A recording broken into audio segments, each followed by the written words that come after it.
Welcome back to Beena's learning class.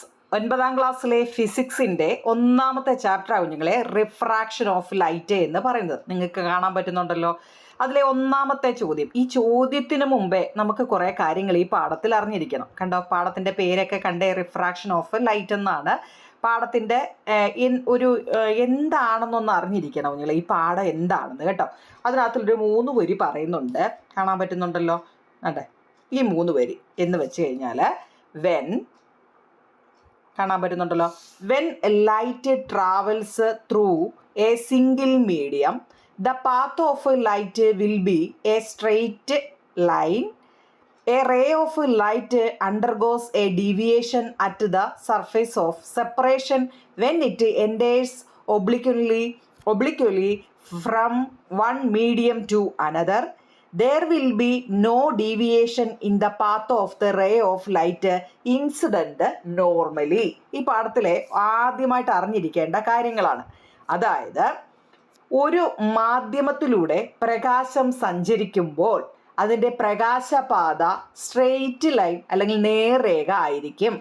മനസ്സിലാക്കണേ കുഞ്ഞുങ്ങളെ. A single medium, നല്ലപോലെ അതൊന്ന് നോക്കണേ. അതായത് ഒരു മാധ്യമത്തിലൂടെ, മീഡിയം എന്ന് വെച്ചാൽ മാധ്യമമാണ്, ഒരു മാധ്യമത്തിലൂടെ നമ്മുടെ ലൈറ്റ് ട്രാവൽ, പ്രകാശം സഞ്ചരിക്കുമ്പോൾ അതിൻ്റെ പ്രകാശപാത നേർരേഖയിൽ ആയിരിക്കും. അറിഞ്ഞിരിക്കണേ, അത് 1 മാർക്കിൻ്റെ ഒരു ചോദ്യമാണ്. ഇനി ഒരു മാധ്യമത്തിൽ നിന്ന് മറ്റൊരു മാധ്യമത്തിലേക്ക് പ്രകാശരശ്മി ചരിഞ്ഞ് പ്രവേശിക്കുമ്പോൾ, അതോർത്തോണേ കുഞ്ഞുങ്ങളെ, ഒരു മാധ്യമത്തിൽ നിന്ന്, നിങ്ങളുടെ ടെസ്റ്റിൽ അതിൻ്റെ പടമൊക്കെ കൊടുത്തിട്ടുണ്ട്, ഒരു മാധ്യമത്തിൽ നിന്നും മറ്റൊരു മാധ്യമത്തിലേക്ക് പ്രകാശരശ്മി ചരിഞ്ഞ് പ്രവേശിക്കുമ്പോൾ മാധ്യമങ്ങളുടെ വിഭജന തലത്തിൽ വെച്ച് അതിന് ദിശാവ്യതിയാനം സംഭവിക്കാറുണ്ട്. ആ പടം ഒന്ന് നോക്കണേ നിങ്ങളെ ടെസ്റ്റിൽ. ഇപ്പം എയറിൽ നിന്നും വാട്ടറിലോട്ട് കണ്ടോ, നിങ്ങൾക്കൊരു ഒരു കമ്പ് നമ്മൾ എടുത്തിച്ച് അല്ലെങ്കിൽ ഒരു സ്ട്രോ എടുത്ത് വെച്ച് കഴിഞ്ഞാൽ നമുക്കതിൽ ചരിഞ്ഞ് കാണപ്പെടുന്നുണ്ട്. നിങ്ങൾ ആ ടെസ്റ്റിൽ ഒന്ന് നോക്കണേ. അതാണെങ്കിൽ there will be no deviation in the path of the ray of light incident normally. ലംബമായി പതിക്കുന്ന പ്രകാശരശ്മിക്ക് ദിശാവ്യതിയാനം സംഭവിക്കുന്നില്ല എന്നാണ് പറയുന്നത്. ഓക്കെ ആണോ? അത്രയും ആ 3 പോയിന്റ് നല്ലതുപോലെ ഒന്ന് പഠിച്ചു വെച്ചേക്കണം കേട്ടോ. അതിൻ്റെ മലയാളമാവും നിങ്ങളെ ഇപ്പം ഞാൻ ഈ പറഞ്ഞത്. ഒരു മാധ്യമത്തിലൂടെ പ്രകാശം സഞ്ചരിക്കുമ്പോൾ പ്രകാശപാത നേർരേഖയിൽ ആയിരിക്കും. ഒരു മാധ്യമത്തിൽ നിന്നും മറ്റൊരു മാധ്യമത്തിലേക്ക് പ്രകാശരശ്മി ചരിഞ്ഞ് പ്രവേശിക്കുമ്പോൾ മാധ്യമങ്ങളുടെ വിഭജന തലത്തിൽ വെച്ച് അതിന് ദിശാവ്യതിയാനം സംഭവിക്കാറുണ്ട്. ലംബമായി പതിക്കുന്ന പ്രകാശരശ്മിക്ക് ദിശാവ്യതിയാനം സംഭവിക്കുന്നില്ല. ലംബമായിട്ട് പതിക്കുന്ന പ്രകാശരശ്മിക്ക് ദിശാവ്യതിയാനം സംഭവിക്കുന്നില്ല. കേട്ടല്ലോ എൻ്റെ കുഞ്ഞുങ്ങളെ. ഇത് ഈ 3 എണ്ണവും തിരിച്ചും മറിച്ചും ഒക്കെ എങ്ങനെങ്കിലും ഇട്ട് ചോദിക്കും. അപ്പം ഇംഗ്ലീഷുകാർ അത് അതുപോലെ പഠിക്കണം, മലയാളം മീഡിയക്കാരും അത് അതുപോലെ തന്നെ പഠിക്കണം. നമുക്കിനി ക്വസ്റ്റ്യൻ ആൻസറിലോട്ട് പോവാം. നോക്കിക്കേ, വാട്ട് ഈസ് ഒപ്റ്റിക്കൽ ഡെൻസിറ്റി? എന്താവും നിങ്ങൾ ഈ ഒപ്റ്റിക്കൽ ഡെൻസിറ്റി എന്ന് വെച്ചാൽ? അതിൻ്റെ മലയാളം എന്ന് വെച്ചാൽ പ്രകാശിക സാന്ദ്രത എന്നാണ്. എന്താവും നിങ്ങളെ?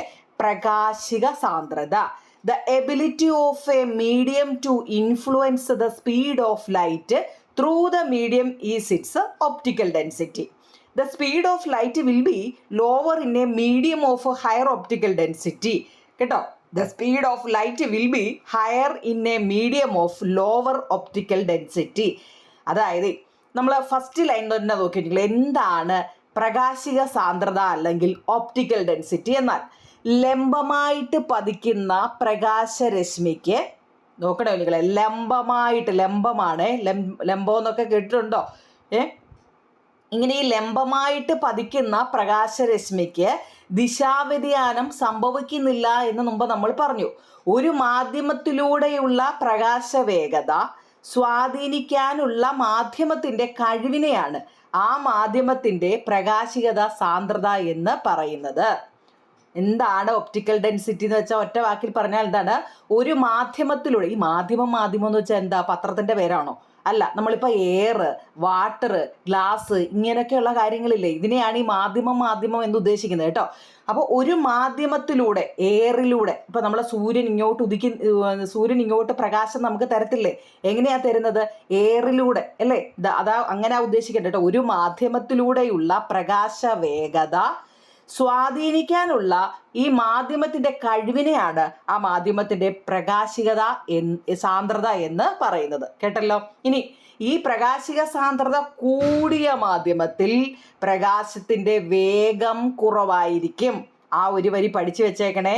The speed of light will be lower in a medium of higher optical density. പ്രകാശിക സാന്ദ്രത കൂടിയ മാധ്യമത്തിൽ പ്രകാശത്തിൻ്റെ വേഗം കുറവായിരിക്കും. അതുപോലെ തന്നെ പ്രകാശിക സാന്ദ്രത കുറഞ്ഞ മാധ്യമത്തിൽ പ്രകാശത്തിൻ്റെ വേഗം കൂടുതലുമായിരിക്കും. പഠിച്ചു വെച്ചേക്കണേ അത് കേട്ടോ. അത് വളരെ ഇമ്പോർട്ടൻ്റ് ആണ് കേട്ടോ. അങ്ങനെയാണെങ്കിൽ നോക്കൂ നിങ്ങളെ, എയർ ഏറ്റവും കൂടുതൽ എന്താ ഉള്ളത് വായുവിലാണ് കേട്ടോ, എയർ. അതിന് ശേഷമേ ഉള്ളൂ വാട്ടർ, അതിനും ശേഷമാണ് ഗ്ലാസ്, അല്ലേ? ആണോ? അങ്ങനെയാണോ? നോക്കിയേ, എൻ്റെ ആരോ മാർക്ക് ഇരിക്കുന്നത് എങ്ങോട്ടാ? ഏറ്റവും കൂടുതൽ ഏതാ നിങ്ങളെ? ഡയമണ്ട്. കണ്ടോ? Diamond, glass, water, air. അതിൻ്റെ ഈ ആരോ മാർക്ക് നിങ്ങളൊന്ന് നോക്കിക്കോണേ കേട്ടോ. നിങ്ങളുടെ ആ ടെസ്റ്റിലെ ബോക്സ് ഒന്ന് നോക്കണേ നിങ്ങൾ കേട്ടോ, ആ ബോക്സിൽ കേട്ടോ. ഈ ആരോ മാർക്ക് തിരിഞ്ഞോ മറിഞ്ഞോ വല്ല ആയിരിക്കുന്നതെന്ന് ആ പുസ്തകം ഒന്ന് നോക്കണേ, പുസ്തകം. ഓക്കെ, അടുത്തത് നോക്കി, അതിൻ്റെ മലയാളം പ്രകാശിക സാന്ദ്രത. ഇപ്പം നമ്മൾ പറഞ്ഞായിരുന്നല്ലോ, ലംബമായി പതിക്കുന്ന പ്രകാശരശ്മിക്ക് ദിശാവ്യതിയാനം സംഭവിക്കുന്നില്ല. ഒരു മാധ്യമത്തിലൂടെയുള്ള പ്രകാശവേഗത്തെ സ്വാധീനിക്കാനുള്ള മാധ്യമത്തിൻ്റെ കഴിവിനെ മാധ്യമത്തിൻ്റെ പ്രകാശിക സാന്ദ്രത എന്ന് പറയുന്നു. പ്രകാശിക സാന്ദ്രത കൂടിയ മാധ്യമത്തിൽ പ്രകാശത്തിൻ്റെ വേഗം കുറവായിരിക്കും. പ്രകാശിക സാന്ദ്രത കുറഞ്ഞ മാധ്യമത്തിൽ പ്രകാശത്തിൻ്റെ വേഗം കൂടുതലുമായിരിക്കും. കേട്ടല്ലോ. അതിൻ്റെ വായു, ജലം, ഗ്ലാസ്, വജ്രം ഇതൊക്കെ കണ്ടല്ലോ. ഇത് നല്ലപോലെ ഒന്ന് അറിഞ്ഞിരിക്കണേ നിങ്ങൾ കേട്ടോ.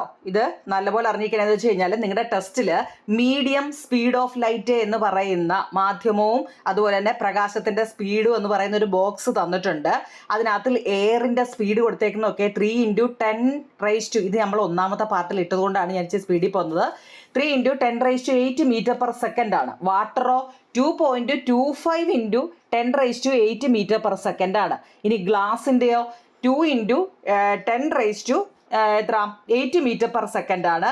ഡയമണ്ട് നോക്കിയോ നിങ്ങൾ, ഡയമണ്ട് 1.25 × 10⁸ m/s ആണ്. അപ്പോൾ എയർ, അത് കഴിഞ്ഞ് വാട്ടർ, ഗ്ലാസ്, ഡയമണ്ട്. കണ്ടോ? ആ ആരോ മാർക്ക് നോക്കണേ നല്ലപോലെ, അതൊന്ന് പഠിച്ചു വെച്ചേക്കണം കേട്ടോ. ഓക്കെ, അടുത്ത ചോദ്യം നോക്കിയോ നിങ്ങളെ. What causes A deviation in the path of the light ray when it passes from one medium to another?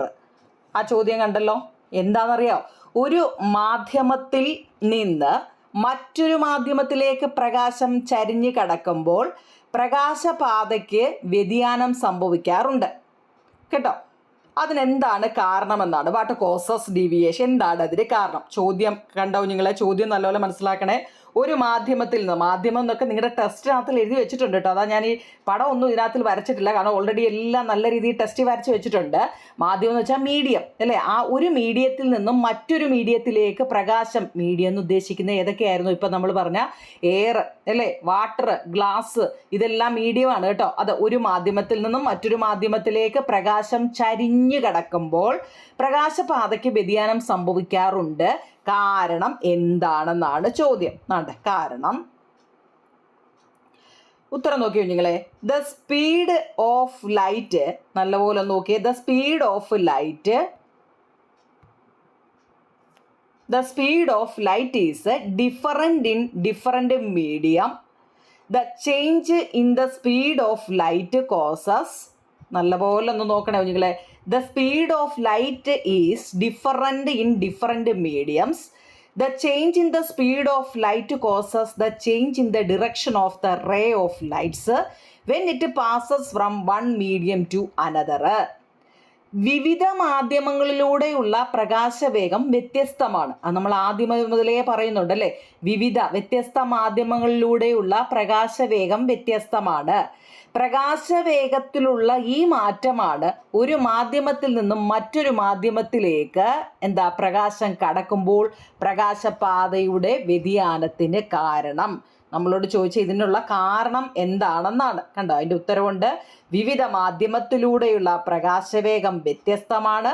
പ്രകാശ വേഗത്തിലുള്ള ഈ മാറ്റമാണ് ഒരു മാധ്യമത്തിൽ നിന്നും മറ്റൊരു മാധ്യമത്തിലേക്ക് പ്രകാശം കടക്കുമ്പോൾ പ്രകാശപാതയുടെ വ്യതിയാനത്തിന് കാരണം. മനസ്സിലാക്കണേ, ഇത് അതുപോലെ തന്നെ എഴുതിയെടുക്കണേ. ഓക്കെ, അടുത്ത് എന്താ കുഞ്ഞുങ്ങളെ ഈ റിഫ്രാക്ഷൻ എന്ന് വെച്ചാൽ? റിഫ്രാക്ഷൻ്റെ മലയാളം അപവർത്തനം എന്നാണ്. എന്താ കുഞ്ഞുങ്ങളെ? അപവർത്തനം. നമ്മൾ ഒന്നാമത്തെ പാർട്ടിൽ ഇതെല്ലാം ഇട്ടതാ. ഇനി അഥവാ കിട്ടാത്തവരുണ്ടെങ്കിൽ ഇതിൽ ഫുൾ നോട്ടും ഉണ്ട് കേട്ടോ. പടം ഒന്നും എഴുതിയിട്ടില്ല കുഞ്ഞുങ്ങളെ, പടം ഓൾറെഡി ഉള്ളത് കൊണ്ട് കേട്ടോ. അപ്പം റിഫ്രാക്ഷൻ അല്ലെങ്കിൽ അപവർത്തനം എന്നാൽ എന്ത്? When a ray of light enters obliquely, ആ വാക്കൊന്ന് പഠിച്ചു വെച്ചേ, ഒബ്ലിക്യുലി കേട്ടോ, QUELY, ഒബ്ലിക്യുലി, from one medium to another of different optical densities, it undergoes a deviation at the surface of separation of the mediums. This phenomenon is refraction. എന്താണ് അപവർത്തനം? ഒരു മാധ്യമത്തിൽ നിന്ന് പ്രകാശിക സാന്ദ്രതയിൽ വ്യത്യാസമുള്ള മറ്റൊരു മാധ്യമത്തിലേക്ക് പ്രകാശം ചരിഞ്ഞ് പ്രവേശിക്കുമ്പോൾ മാധ്യമങ്ങളുടെ വിഭജന തലത്തിൽ വെച്ച് അതിൻ്റെ ദിശയ്ക്ക് വ്യതിയാനമുണ്ടാകുന്നു. ഈ പ്രതിഭാസമാണ് അപവർത്തനം. നിങ്ങളൊരു ഗ്ലാസ്സിൽ ഒരു പകുതിയോളം അല്ലെങ്കിൽ 1/4 ഭാഗത്തോളം വെള്ളം എടുത്തിട്ട്, അല്ലെങ്കിൽ നിറച്ച് വെള്ളം എടുത്തിട്ട് ഒരു സ്ട്രോയോ ഒരു കമ്പോ ഇട്ടിട്ട് ഒന്ന് മാറി നിന്നും നോക്കി കുഞ്ഞുങ്ങളെ. ആ ഇട്ടത് തൊട്ടിട്ട് അതെന്ന് വെച്ച് കഴിഞ്ഞാൽ നമുക്ക് കാണാൻ പറ്റുന്ന അതിൻ്റെ സർഫസ്, അതിൻ്റെ മുകൾ ഭാഗം ഉണ്ടല്ലോ, അതിന് ശേഷം നോക്കുമ്പോൾ എന്താണോ അവിടം കൊണ്ട് ഒടിഞ്ഞ് താപ്പോട്ട് ഒരു ചെറിയ മടക്കോട് കൂടി ഇരിക്കുന്നതായിട്ട് കാണാം. കറക്റ്റ് അതിനെയാണ് റിഫ്രാക്ഷൻ എന്ന് പറയുന്നത് കേട്ടോ. മനസ്സിലാക്കണേ. ഒരു അതെല്ലാം നമ്മുടെ സ്കൂൾ തുറക്കുമ്പോൾ ഇതെല്ലാം ചിലപ്പോൾ കാണിക്കും. പിന്നെ എന്താ ഇതേ ഉള്ളൂ കുഞ്ഞുങ്ങളെ, ഒരു ഗ്ലാസ്സിൽ കുറച്ച് വെള്ളം എടുക്കുക, അതിനകത്തിലോട്ടൊരു കമ്പ്, സ്ട്രോയോ എന്തെങ്കിലും ഒരു കമ്പോ നമ്മൾ എടുത്തിടുമ്പോൾ ആ ഇടുന്ന നമ്മൾ അങ്ങോട്ട് ഇടത്തില്ല, ഇടുന്നിടം തൊട്ട് താപ്പോട്ട് നിങ്ങൾ ആ ഗ്ലാസ്സിനകത്തൂടെ നോക്കുമ്പോൾ അവിടം തൊട്ട് താപ്പോട്ട് നേരെ അല്ല എന്തായാലും ഇരിക്കുന്നത് കേട്ടോ. അവിടം കൊണ്ട് ഒടിഞ്ഞിരിക്കുന്നത്, ഒടിഞ്ഞ് താപ്പോട്ട്, ഒടിഞ്ഞെന്ന് വെച്ചാൽ മടങ്ങിയിരിക്കുന്നതായിട്ട് കാണാം. ഇതിനെയാണ് നമ്മൾ എന്ത് പറയുന്നത്? അപവർത്തനം എന്ന് പറയുന്നത്. ഒരു മാധ്യമം എന്ന് വെച്ച് കഴിഞ്ഞാൽ അത് വെള്ളം എന്ന് പറയുന്ന ഒരു മാധ്യമമാണല്ലോ, വാട്ടർ. ആ മാധ്യമത്തിൽ നിന്ന് പ്രകാശിക സാന്ദ്രതയിൽ വ്യത്യാസമുള്ള മറ്റൊരു മാധ്യമത്തിലേക്ക് പ്രകാശം ചരിഞ്ഞ് പ്രവേശിക്കുമ്പോൾ മാധ്യമങ്ങളുടെ വിഭജന തലത്തിൽ വെച്ച് അതിൻ്റെ ദിശയ്ക്ക് വ്യതിയാനമുണ്ടാകുന്നു. ഈ പ്രതിഭാസമാണ് അപവർത്തനം എന്ന് അറിയപ്പെടുന്നത്. ഓക്കെ ആണോ? പഠിക്കാൻ പറ്റുന്നുണ്ടല്ലോ? ഓക്കെ, അടുത്തത് എന്താണ് റിഫ്രാക്റ്റീവ് ഇൻഡെക്സ് എന്നാൽ എന്താണ് റിഫ്രാക്റ്റീവ് ഇൻഡെക്സ്? നോക്കിയേ, കാണാൻ പറ്റുന്നുണ്ടേ? ഓക്കെ കുഞ്ഞുങ്ങളെ, അതിൻ്റെ ഒരു ഇക്വേഷൻ ഉൾപ്പെടെ നമ്മൾ ഒന്നാമത്തെ പാർട്ടി ചെയ്തതാണ്. റിഫ്രാക്റ്റീവ് ഇൻഡെക്സിൻ്റെ കണക്ക് നമ്മൾ ഒന്നാമത്തെ പാർട്ടി ചെയ്തിട്ടിട്ടുണ്ട് കേട്ടോ. Refractive index of a medium is the ratio of the speed of light in vacuum to the speed of light in the medium കേട്ടോ. വളരെ ഇമ്പോർട്ടൻ്റ് ആണ്. അതിൻ്റെ മലയാളം അപവർത്തനാങ്കം എന്നാണ് നമ്മൾ പഠിച്ചതാ. അതായത് നമ്മൾ റിഫ്രാക്റ്റീവ് ഇൻഡെക്സിന് നമ്മൾ N എന്നുള്ള സ്മാൾ ലെറ്റർ N ആണ് സൂചിപ്പിക്കുന്നത് കേട്ടോ നിങ്ങളെ. റിഫ്രാക്റ്റീവ് ഇൻഡെക്സിന് ഇംഗ്ലീഷിലെ സ്മാൾ ലെറ്റർ ആണ് സൂചിപ്പിക്കുന്നത്. ഇനി അത് കാണണമെന്നുണ്ടെങ്കിൽ the speed of the light in the vacuum അതിനെ നമ്മൾ C എന്ന അക്ഷരം കൊണ്ടാണ് സൂചിപ്പിക്കുന്നത്. ബൈ എന്ന് വെച്ചാൽ ഡിവൈഡ് ചെയ്യുക എന്തിനെയാണ്? The speed of the light in the medium, അതിനെ നമ്മൾ V എന്ന അക്ഷരം കൊണ്ടുമാണ് സൂചിപ്പിക്കുന്നത്. മനസ്സിലാക്കണേ. പ്രകാശത്തിൻ്റെ ശൂന്യത, വാക്വം, ശൂന്യതയിലെ വേഗവും, നോക്കണേ, പ്രകാശത്തിൻ്റെ എയറിലുള്ള ശൂന്യതയിലുള്ള വേഗവും ഒരു മാധ്യമത്തിലെ വേഗവും തമ്മിലുള്ള അനുപാത സംഖ്യ കുഞ്ഞുങ്ങളെ ഒരു മാധ്യമത്തിൻ്റെ അപവർത്തനാങ്കം എന്ന് പറയുന്നത് കേട്ടോ. ഈ അപവർത്തനാങ്കം കാണാനുള്ള ഒരു ഇക്വേഷൻ ഉണ്ട്. എന്താണെന്നാണ് ഈ കൊടുത്തേക്കുന്നത്, അത് കാണാനുള്ള ഇക്വേഷൻ ആണ് കേട്ടോ. അപവർത്തനാങ്കം എന്നാൽ എന്ത്, അത് കാണാനുള്ള ഇക്വേഷൻ എന്നുണ്ട്. രണ്ടുകൂടെ ഞാൻ കാണിക്കാം, അപ്പോൾ നിങ്ങൾക്ക് കുറച്ച് എളുപ്പം കാണാൻ പറ്റുന്നുണ്ടല്ലോ കണ്ടോ. The speed of the light in the vacuum C എന്ന അക്ഷരം കൊണ്ടും the speed of the light in the medium V എന്ന അക്ഷരം കൊണ്ടുമാണ് സൂചിപ്പിക്കുന്നത്. അപ്പോൾ N = C/V. ഇതിൻ്റെ കണക്ക് കുറേ ടെസ്റ്റിലുണ്ട്. ഈ ഇക്വേഷൻ C എന്താണ്, V എന്താണ്, N എന്താണെന്ന് അറിയാവുന്നവർക്ക് ഇത് എളുപ്പം ചെയ്യാൻ പറ്റും കേട്ടോ. അപവർത്തനാങ്കം എന്നാൽ എന്ത്, റിഫ്രാക്റ്റീവ് ഇൻഡെക്സ് എന്നാൽ എന്ത്, പ്രകാശത്തിൻ്റെ ശൂന്യതയിലെ വേഗവും ഒരു മാധ്യമത്തിലെ വേഗവും തമ്മിലുള്ള അനുപാത സംഖ്യ കുഞ്ഞുങ്ങളെ ആ മാധ്യമത്തിൻ്റെ അപവർത്തനാങ്കം എന്ന് പറയുന്നത്. അപവർത്തനാങ്കം കണ്ടുപിടിക്കാൻ 2 മാർക്കിന് ചോദിക്കും കുഞ്ഞുങ്ങളെ. C/V ആണ് അതിൻ്റെ ഇക്വേഷൻ ഓർത്തോണം. ഇത് കേട്ടോ, അതായത് ശൂന്യതയിൽ കേട്ടോ, സ്പീഡ് ഓഫ് ദ വാക്വം എന്ന് കേട്ടാലേ ശൂന്യത കേട്ടോ, ശൂന്യത. Speed of the light in vacuum അതിനെ C എന്ന അക്ഷരം കൊണ്ടാണ്. അതിൻ്റെ കണക്ക് നമ്മൾ ഓൾറെഡി ചെയ്തതാണ് കേട്ടോ. ഒന്ന് മനസ്സിലാക്കണേ കേട്ടോ. ഓക്കെ, അടുത്ത ചോദ്യം. How is the speed of light related to refractive index?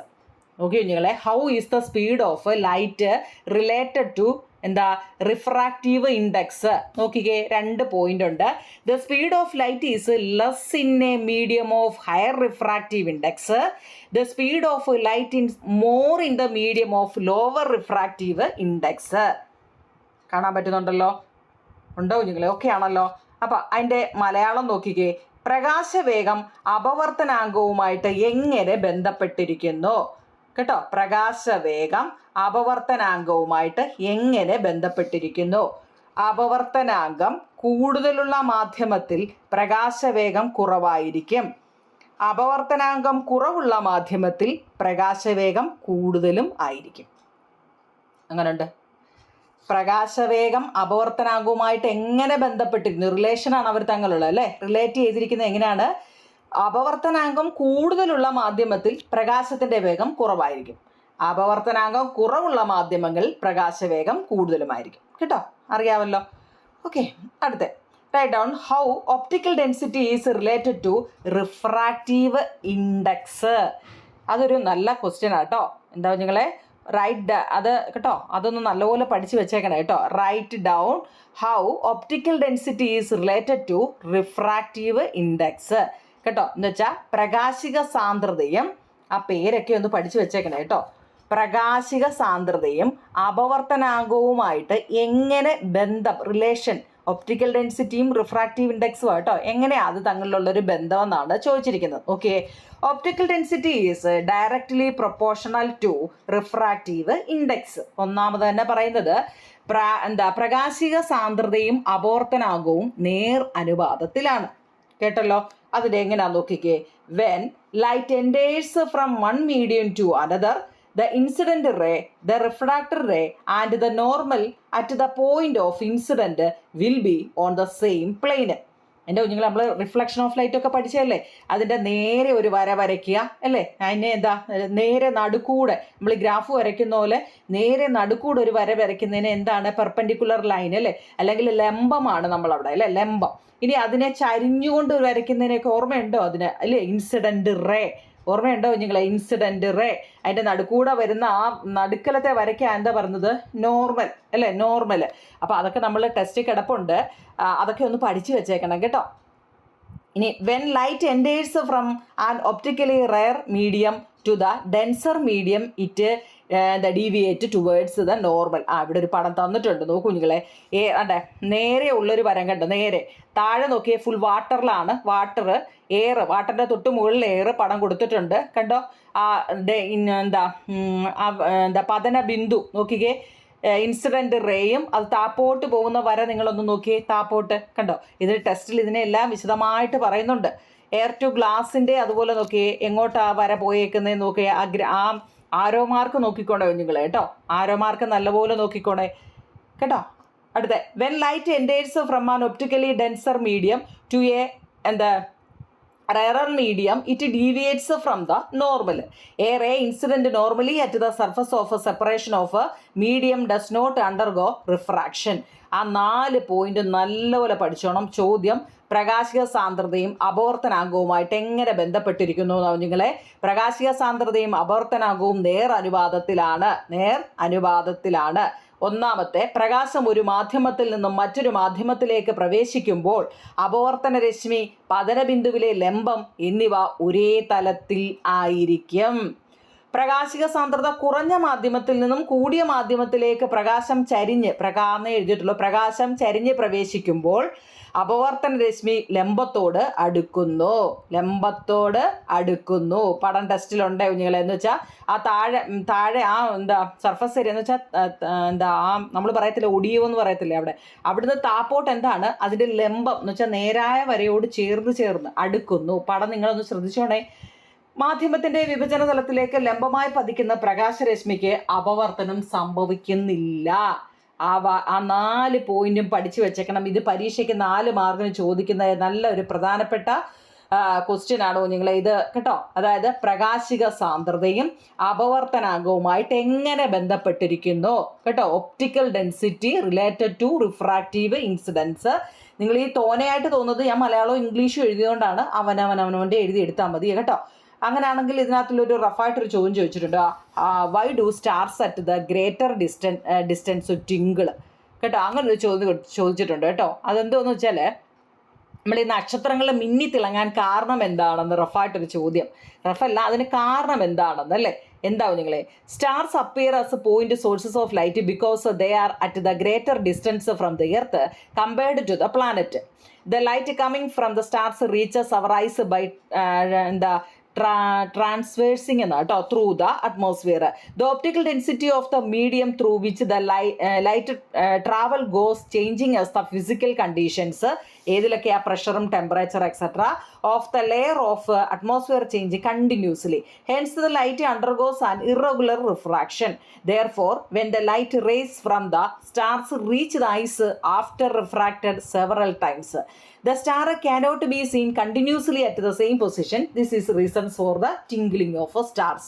അതായത് ഇത് നിങ്ങൾക്ക് പഠിക്കാനായിട്ട് ബുദ്ധിമുട്ടുണ്ടെങ്കിൽ ഒന്ന് അറിഞ്ഞിരുന്നാൽ മതി നിങ്ങളെ. നമ്മുടെ നക്ഷത്രങ്ങൾ ഗ്രഹങ്ങളെ അപേക്ഷിച്ച് താരതമ്യേന വളരെ അകലെ ആയതിനാൽ ഗ്രഹങ്ങൾ ഏതൊക്കെയാണെന്നൊക്കെ അറിയാമല്ലോ അല്ലേ.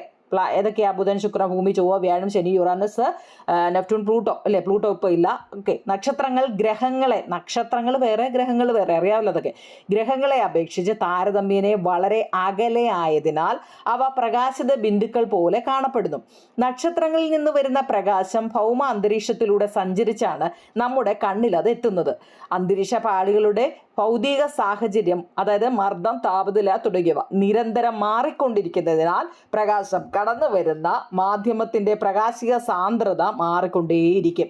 ഇത് കാരണം പ്രകാശരശ്മി ക്രമരഹിതമായ അപവർത്തനം സംഭവിക്കുന്നു.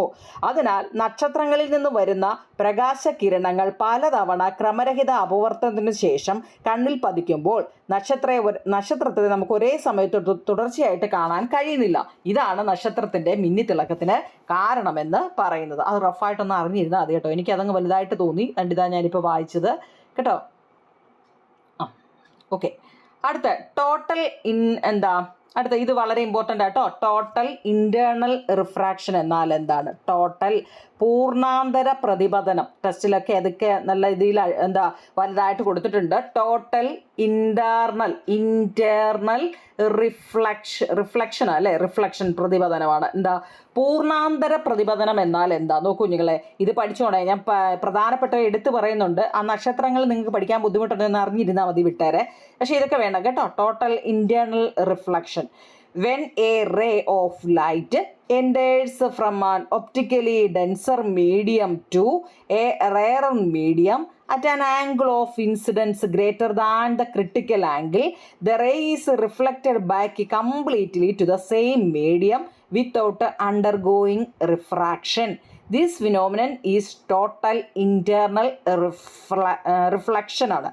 ഈ ഫ്രാക്ഷനും ഫ്ലക്ഷനും നിങ്ങൾ തിരിഞ്ഞു പോകല്ലേ കേട്ടോ. റിഫ്രാക്ഷൻ, ഇത് ഇന്റേണൽ റിഫ്ലക്ഷൻ കേട്ടോ. അതായത് അതിൻ്റെ മലയാളം ഉണ്ട് കേട്ടോ. അതായത് പൂർണ്ണാന്തര പ്രതിപതനം എന്നാൽ എന്ത് കണ്ടോ. പ്രകാശിക സാന്ദ്രത കൂടിയ മാധ്യമത്തിൽ നിന്ന് കുറഞ്ഞ മാധ്യമത്തിലേക്ക് പ്രകാശരശ്മി സഞ്ചരിക്കുമ്പോൾ പതന കോൺ ക്രിട്ടിക്കൽ കോണിനേക്കാൾ കൂടുതലായതിനാൽ ആ രശ്മി അപവർത്തനത്തിന് വിധേയമാകാതെ അതേ മാധ്യമത്തിലേക്ക് തന്നെ പൂർണ്ണമായിട്ടും പ്രതിപദിക്കുന്ന പ്രതിഭാസമാവും നിങ്ങളെ പൂർണ്ണാന്തര പ്രതിപതനം എന്ന് പറയുന്നത്. വായിക്കാൻ അറിയാമോ? പ്രകാശിക സാന്ദ്രത കൂടിയ മാധ്യമത്തിൽ, കൂടിയത് ഏതാ കുറഞ്ഞ ഏതാന്ന് ആരോ മാർക്കിലുണ്ടേ. പ്രകാശിക സാന്ദ്രത കൂടിയ മാധ്യമത്തിൽ നിന്നും കുറഞ്ഞ മാധ്യമത്തിലേക്ക് പ്രകാശരശ്മി ഇങ്ങനെ സഞ്ചരിക്കുമ്പോൾ അതിൻ്റെ പതന കോണ് അല്ലേ, നമ്മൾ അതിൻ്റെ ഇംഗ്ലീഷൊക്കെ വായിച്ചാണ്. ഏത് കോണാ? ഇൻസിഡൻറ്റ് കേട്ടോ. പതന കോണ് ക്രിട്ടിക്കൽ കോണിനേക്കാൾ കൂടുതലായതിനാൽ ആ രശ്മി അപവർത്തനത്തിന് വിധേയമാകാതെ അതേ മാധ്യമത്തിലേക്ക് പൂർണ്ണമായിട്ടും പ്രതിപദിക്കുന്ന പ്രതിഭാസമാണ് പൂർണ്ണാന്തര പ്രതിപതനം അല്ലെങ്കിൽ ടോട്ടൽ ഇന്റേർണൽ റിഫ്ലക്ഷൻ എന്ന് പറയുന്നത്. ഓക്കെ ആണോ? അടുത്ത ഈ റിഫ്രാക്ഷന് പ്രാക്ടിക്കൽ ആക്ടിവിറ്റീസുകൾ പറയുന്നുണ്ട് കേട്ടോ. അത് ഞാൻ ഇതിൻ്റെ ലാസ്റ്റിൽ ഇതിപ്പോൾ എൻ്റെ നോക്കിക്കേ, ഒന്നാമത്തെ റിഫ്രാക്ഷനാണ് ചോദ്യം നല്ലപോലെ കേട്ടോണേ കുഞ്ഞുങ്ങളെ. റിഫ്രാക്ഷൻ, അപവർത്തനത്തിൻ്റെ ചില പ്രായോഗിക പ്രവർത്തനങ്ങൾ നിങ്ങളുടെ ടെസ്റ്റ് ചോദിച്ചിട്ടുണ്ട് കേട്ടോ. ഒന്നാമത്തെ, പ്ലേസ് എ ഗ്ലാസ് സ്ലാബ്, ഗ്ലാസിൻ്റെ സ്ലാബ് ഉണ്ടല്ലോ, on the letters in A text book, the letters appear raised. നമ്മളൊരു പാത്രത്തിൽ എന്താ, അതാണോ ഫസ്റ്റ് ടെസ്റ്റ് ലെറ്റേഴ്സ് അല്ലേ? ടെക്സ്റ്റ് ബുക്കിലെ അക്ഷരങ്ങൾ, നമ്മുടെ ടെക്സ്റ്റ് ബുക്കിലെ അക്ഷരങ്ങളുണ്ട് ടെക്സ്റ്റ് ബുക്കിലെ, നമ്മുടെ ടെക്സ്റ്റ് ബുക്കിലെ അക്ഷരങ്ങൾക്ക് മുകളിൽ ഗ്ലാസ് സ്ലാബ് വെക്കുമ്പോൾ അക്ഷരങ്ങൾ ഉയർന്നിരിക്കുന്നതായിട്ട് തോന്നുന്നു. അപവർത്തനത്തിൻ്റെ ചില പ്രവർത്തനങ്ങളെക്കുറിച്ചാണ് കുഞ്ഞുങ്ങളെ കേട്ടോ. നമ്മുടെ പുസ്തകം ഉണ്ടല്ലോ, പുസ്തകത്തിലെ വലിയ അക്ഷരങ്ങളുടെ മണ്ടയ്ക്ക് ഒരു ഗ്ലാസ് വെച്ചാൽ, ഗ്ലാസിൻ്റെ ഒരു സ്ലാബ് വെക്കുമ്പോൾ ആ അക്ഷരങ്ങൾ കുറച്ചുകൂടെ വലുതായിട്ട് തോന്നുന്നു. അടുത്തോ, you can see a coin lying under the water in a trough. Try to take the coin out by looking through any one side of the trough. Trough എന്ന് വെച്ചാൽ പാത്രം ഉണ്ടല്ലോ അതാട്ടോ. ഒരു പാത്രത്തിൽ നമ്മൾ എന്ത് ചെയ്യുക, നാണയം ഇട്ട ശേഷം, ഒരു പാത്രത്തിലോട്ട് നമ്മൾ നാണയം ഇട്ട ശേഷം ഈ നാണയത്തെ ഇട്ടതിന് ശേഷം അതേ നോക്കിക്കൊണ്ട് തന്നെ നമ്മളിങ്ങനെ പിന്നിലോട്ട് നടക്കുക. ഈ നാണയത്തിൻ്റെ ദൃശ്യം നമ്മുടെ കണ്ണിൽ നിന്നും അപ്രത്യക്ഷമാകുന്ന ആ ഒരു സമയത്ത് മറ്റൊരു കുട്ടിയോട് പാത്രത്തിലേക്ക് ജലം ഒഴിക്കാൻ നമ്മൾ ആവശ്യപ്പെടുക. ഇതാണ് രണ്ടാമത് പറഞ്ഞത് കേട്ടോ. മൂന്നോ, the bottom of A pond appears elevated when viewed from A distance than from A nearer point. അതായത് ഇവിടെ ഈ ഒരു ജലത്തിൻ്റെ അടിത്തട്ടുണ്ടല്ലോ, ജലത്തിൻ്റെ അടിത്തട്ട് അകലെ നിന്ന് നോക്കുമ്പോൾ അടുത്തു നിന്ന് നോക്കുമ്പോൾ കാണുന്നതിനേക്കാൾ കൂടുതൽ ഉയർന്നതായിട്ട് നമുക്ക് കാണാൻ പറ്റും അല്ലേ? അടുത്ത് നിന്ന് നമ്മൾ ഒരു ജലത്തിൻ്റെ അടിത്തട്ട് എന്ന് പറയുന്നത് അകലെ നിന്ന് നോക്കുമ്പോൾ അടുത്ത് നിന്ന് നോക്കുമ്പോൾ കാണുന്നതിനേക്കാൾ കൂടുതലായിട്ട് നമുക്ക് ഉയർന്നതായിട്ട് തോന്നുന്നു എന്നാണ് കേട്ടല്ലോ. People who engage in bow fishing aim at a point slightly below the perceived positions of a fish. അതായത് നമ്മൾ ഇപ്പോൾ അമ്പ് ചെയ്തൊരു മീൻ പിടിക്കുന്നവർ ഈ മീനിനെ കാണുന്നിടത്ത് നിന്നും അല്പം താഴേക്കാണ് അമ്പ് ചെയ്യുന്നത്. അമ്പ് ചെയ്യുന്നവർക്കൊക്കെ ഇത് അറിയായിരിക്കും അല്ലേ? നമ്മൾ ഒരു മീനിനെ അമ്പ് ചെയ്യുമ്പോഴുണ്ടല്ലോ, അമ്പ് ചെയ്ത് മീൻ പിടിക്കുന്നവർ മീനിനെ കാണുന്നിടത്ത് നിന്ന് അല്പം താഴേക്കാണ് അമ്പ് ചെയ്യുന്നത്. ഇതൊക്കെ എന്തുവാ, അപവർത്തനത്തിൻ്റെ റിഫ്രാക്ഷൻ്റെ ചില പ്രവർത്തനങ്ങളാണ് ഈ പറയുന്നത് കേട്ടോ. ഓക്കെ ആണോ നിങ്ങൾ എത്രയും? Put a coin in a vessels walk backward looking at the coin when the coin disappears. പിന്നെന്താ,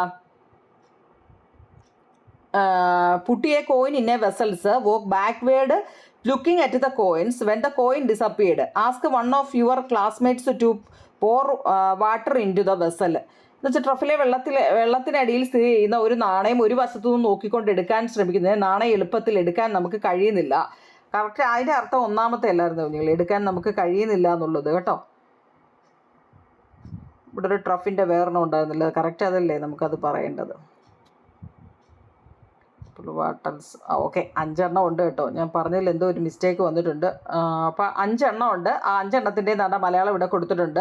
ഒരു പാത്രത്തിൽ നാണയം ഇട്ട ശേഷം നാണയത്തെ നോക്കിക്കൊണ്ട് പിന്നിലേക്ക് നടക്കുക. നാണയത്തിൻ്റെ ദൃശ്യം കണ്ണിൽ നിന്ന് അപ്രത്യക്ഷമാകുന്ന സമയത്ത് മറ്റൊരു കുട്ടിയോട് പാത്രത്തിലേക്ക് ജലം ഒഴിക്കാൻ ആവശ്യപ്പെടുക എന്നുണ്ട്. ടെക്സ്റ്റ് ബുക്കിലെ അക്ഷരങ്ങൾക്ക് മുകളിൽ ഗ്ലാസ് സ്ലാബ് വയ്ക്കുമ്പോൾ അക്ഷരങ്ങൾ ഉയർന്നിരിക്കുന്നതായിട്ട് നമുക്ക് തോന്നുന്നു. ട്രഫിലെ വെള്ളത്തിനടിയിൽ സ്ഥിതി ചെയ്യുന്ന ഒരു നാണയം ഒരു വശത്തുനിന്നും നോക്കിക്കൊണ്ട് എടുക്കാൻ ശ്രമിക്കുക. നാണയം എളുപ്പത്തിൽ എടുക്കാൻ നമുക്ക് കഴിയില്ല. ഒരു ജലാശയത്തിൻ്റെ അടിത്തട്ട് അകലെ നിന്ന് നമ്മൾ നോക്കുമ്പോൾ അടുത്തു നിന്ന് നോക്കുന്നതിനേക്കാൾ കൂടുതൽ ഉയർന്നതായിട്ട് നമുക്ക് കാണാം.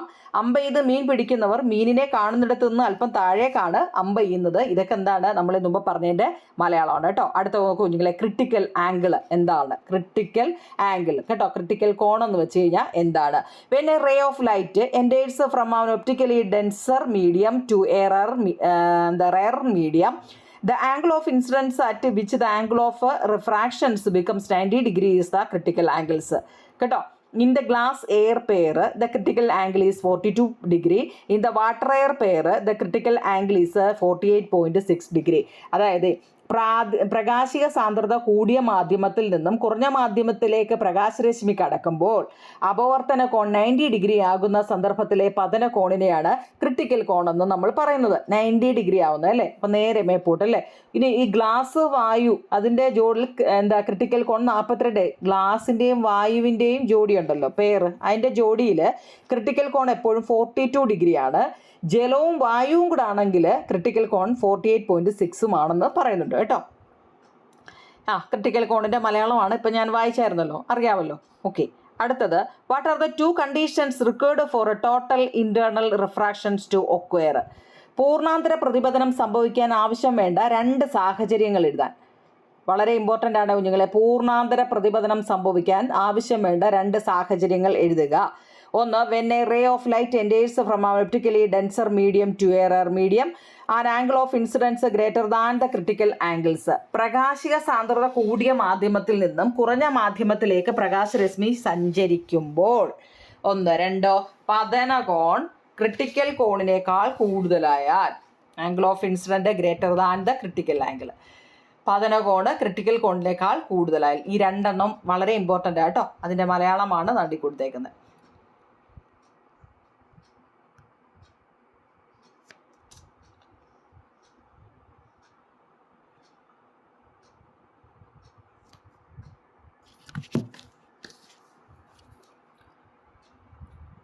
സമ്മർ സീസൺ ആയില്ല. ഓക്കെ, അടുത്ത ചോദ്യം. During summer season there seems to be water the logging on roads when viewed from a distance. What may be the reasons? വേനൽക്കാലത്ത് റോഡിൽ അകലെ വെള്ളം കെട്ടിക്കിടക്കുന്നതായിട്ട് തോന്നുന്നതിനുള്ള കാരണം എന്തായിരിക്കും? അത് വളരെ ഇമ്പോർട്ടൻ്റ് ആയിട്ടോ. ഡ്യൂറിങ് സമ്മർ സീസണിൽ there seems to be water logging on roads when viewed from a distance. What may be the reasons? നോക്കിയോ നിങ്ങളെ.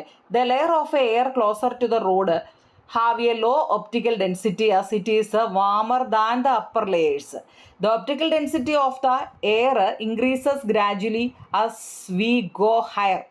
When light rays coming from the surrounding object pass through different layers of air with different optical densities, they undergo and then total internal reflection. Such deviated light rays fall on our eyes, hence their image appear to have formed on roads. This phenomenon is known as mirage കേട്ടോ. mirage. Such a familiar image are usually seen on the surface of water കേട്ടോ. അത് നല്ലൊരു ചോദ്യം നിങ്ങൾ കേട്ടോ. എന്താണ് during summer സീസണിൽ എന്ന് വെച്ചാൽ വേനൽക്കാലത്ത് റോഡിൽ അകലെ വെള്ളം കിടക്കുന്നതായിട്ട് നമുക്ക് തോന്നുമോ? റോഡിൽ ദൂരെ വെള്ളം കിടക്കുന്നതായിട്ട് തോന്നാനുള്ള കാരണം എന്താണ്? അതെ, റോഡിനോട് ചേർന്നുള്ള ഭാഗത്തെ വായുവിനെ ചൂട് കൂടുതലായതിനാൽ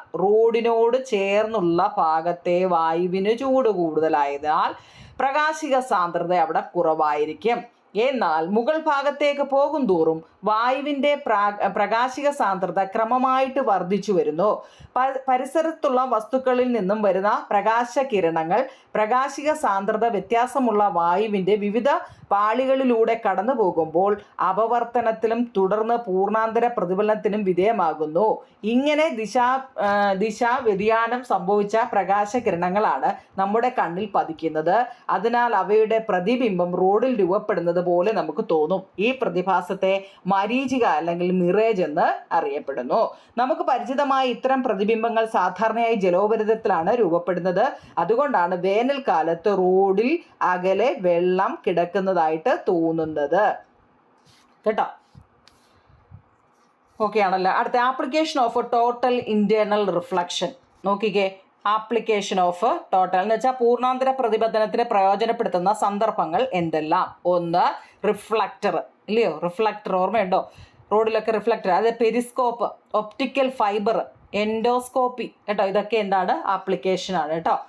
പൂർണ്ണാന്തര പ്രതിപതനം പ്രയോജനപ്പെടുത്തുന്ന സന്ദർഭം reflector, periscope, optical fibre, endoscopy. Okay, നോക്കൂ നിങ്ങൾ. അടുത്ത ഏറ്റവും പ്രധാനപ്പെട്ട ഒരു ചോദ്യമാണ് difference between reflection from a plane mirror and total internal reflection.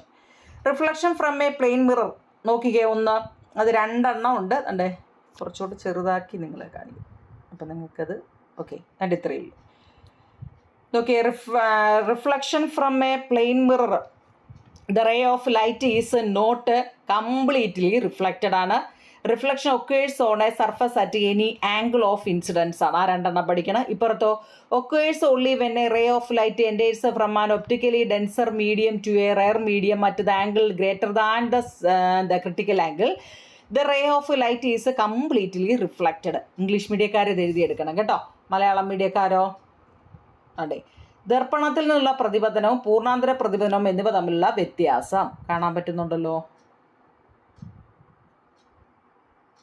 അതെ.